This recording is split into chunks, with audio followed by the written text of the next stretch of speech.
Selamat malam Bapak Ibu serta saudara-saudari sekalian. Marilah sebelum kita mengakhiri aktivitas kita di hari ini, kita merenungkan firman Tuhan yang diambil dari Roma 8. Roma 8 ayat 26 sampai dengan 27. Roma 8 ayat 26 sampai dengan 27, demikian bunyi firman Tuhan. Demikian juga Roh membantu kita dalam kelemahan kita. Sebab kita tidak tahu bagaimana sebenarnya harus berdoa, tetapi Roh sendiri berdoa untuk kita kepada Allah dengan keluhan-keluhan yang tidak terucapkan.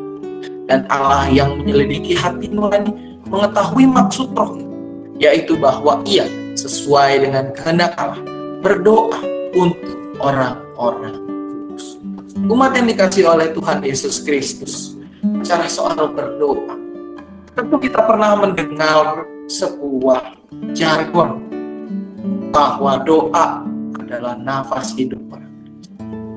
Doa adalah sesuatu hal yang sangat kita butuhkan, sesuatu hal yang menjadi nafas, sesuatu hal yang tidak dapat dilepaskan dari kehidupan setiap pengikut Tuhan.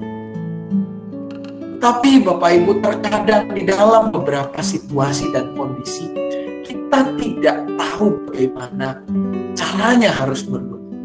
Apalagi ketika kita di dalam situasi yang benar-benar tertekan. Kita seringkali bingung bagaimana caranya kita harus berdoa, mengungkapkan rasa kekhawatiran kita, mengungkapkan pergumulan kita kepada Tuhan. Atau ketika kita terlalu bersukacita di dalam situasi yang tampaknya sangat-sangat baik dan sesuai dengan impian kita, terkadang kita tidak tahu, kita bingung bagaimana caranya mengungkapkan syukur kita yang berlimpah ruah dalam situasi-situasi tersebut. Dalam bagian inilah Paulus mengingatkan kepada setiap kita melalui bacaan di dalam Roma 8 ini, bahwa yang menolong kita untuk berdoa bukanlah kita sendiri, tetapi adalah Roh Tuhan yang menolong kita di dalam kelemahan kita, menolong kita di dalam segala situasi yang membingungkan, membuat kita bingung bagaimana caranya kita harus berdoa, berkomunikasi dengan Dia.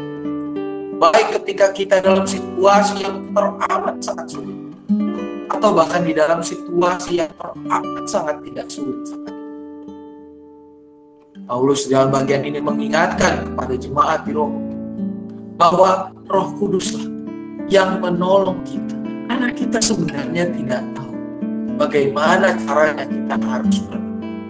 Tetapi Roh sendirilah yang menolong kita untuk berdoa, untuk menyampaikan segala hal yang menjadi keluhan-keluhan kita, hal-hal yang menjadi ungkapan syukur kita, hal-hal yang tidak dapat kita ungkapkan dengan mudah kepada Tuhan. Rohlah yang menolong kita untuk mengungkapkan itu kepada Tuhan. Sebab Tuhan jauh lebih mengetahui dari segala apapun, bahkan lebih mengetahui isi hati kita dari kita sendiri. Inilah Bapak Ibu yang menjadi sebuah berita sukacita buat kita, bahwa di dalam doa kita sebenarnya berkomunikasi dengan Tuhan.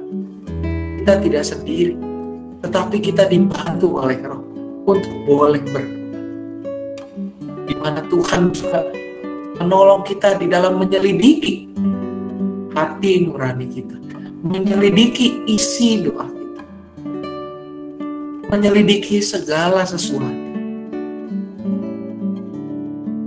Dan inilah juga Bapak Ibu yang menjadi sebuah sukacita kita. Sukacita kita yang memampukan kita untuk terus berdoa kepada Tuhan, terus berkomunikasi dengan Dia. Pertanyaan untuk kita renungkan Bapak Ibu, setelah kita mengetahui bahwa Roh Tuhan menolong kita untuk berdoa dan berkomunikasi kepada Tuhan, masihkah kita sulit untuk berdoa? Masihkah kita tidak memiliki kerinduan untuk berdoa baik secara pribadi ataupun bersama-sama dengan keluarga? Apakah kita hanya menganggap doa sebagai sebuah jimat? Atau sebenarnya doa adalah benar-benar nafas hidup orang, sesuatu hal yang menjadi kebutuhan kita, yang menandakan bahwa hidup kita tidak dapat dilepaskan dari Tuhan? Apakah kita telah menjalankan disiplin doa kita dengan baik dan menjiwai setiap doa kita itu sebagai ungkapan permohonan kita kepada Tuhan? Atau justru kita hanya menjadikan doa sebagai sebuah formalitas belaka? Mari kita berdoa. Ya Tuhan, biarlah melalui renungan kami malam hari ini, kami boleh semakin menyadari bahwa doa adalah cara kami untuk berkomunikasi dengan Engkau. Biarlah ya Tuhan, kami boleh menghidupi setiap doa kami dan juga mengimani itu semua dalam kehidupan keseharian kami yang mengubahkan dan menuntun kami agar kami boleh semakin serupa dengan Engkau. Di dalam nama Anak Tuhan Yesus Kristus kami berdoa. Amin. Umat yang dikasihi Tuhan, mengingatkan bahwa pada hari Minggu kita kembali beribadah sebagaimana biasanya. Diingatkan bahwa peserta ibadah Minggu tidak perlu lagi mendaftarkan diri, namun harap memperhatikan syarat-syarat yang tertera di dalam ayat berikut ini.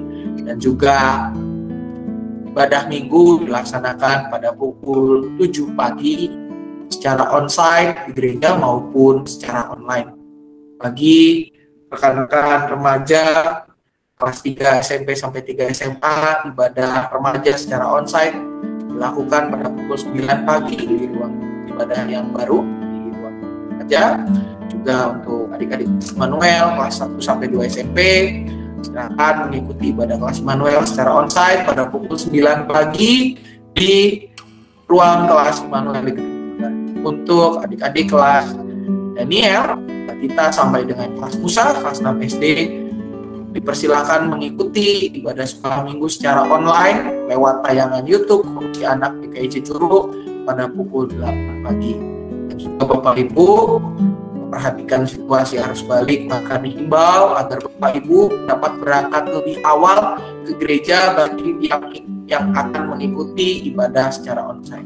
Mengingat situasi jalan yang belum dapat diprediksi, ada kemungkinan kemacetan juga, maka dihimbau Bapak Ibu berangkat lebih awal dari rumah masing-masing dan dapat memarkirkan kendaraan di area sekolah Minggu dengan teratur sebagaimana yang telah ditetapkan, yaitu kepala mobil semua menghadap ke arah tembok atau taman belakang secara searah, dan motor dapat diparkirkan di depan ruang pelayanan kesehatan atau ruang pemuda.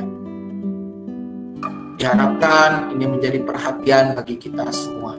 Selamat malam, selamat beristirahat. Tuhan Yesus memberkati.